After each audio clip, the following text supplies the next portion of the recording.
이런 가운데 일부 극우 성향 지지자들 중심으로 이재명 대통령의 외교 관계가 거짓이란 주장이 나옵니다.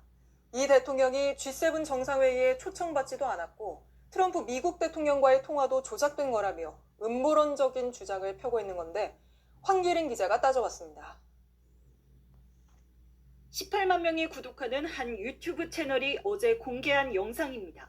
트럼프 측근이요. 트럼프와 이재명은 통화한 적이 없다. 아예 그래 이야기를 해버렸습니다. 그게 자작극이라는 거예요. 이재명 대통령과 도널드 트럼프 미국 대통령의 전화 통화를 두고 자작극일 수 있다는 의혹을 제기한 겁니다. 구독자 27만을 넘긴 또 다른 유튜버는 G7 정상회담 초청도 믿을 수 없다고 주장했습니다.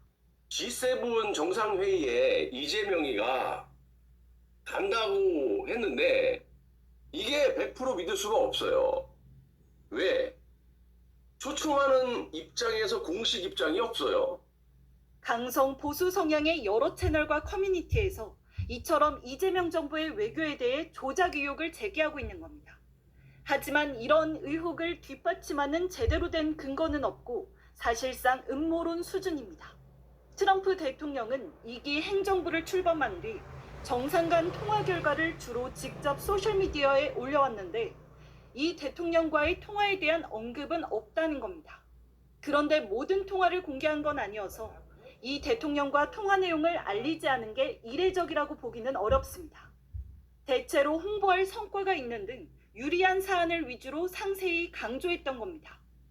지난 4월 8일 한덕수 당시 대통령 권한대행 총리와 통화를 하고 나서 방위비 분담금을 늘리는 문제를 부각한 게 대표적입니다.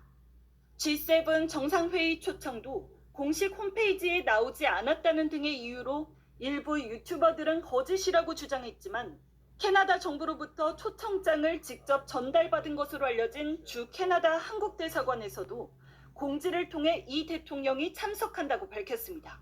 JTBC 황예린입니다.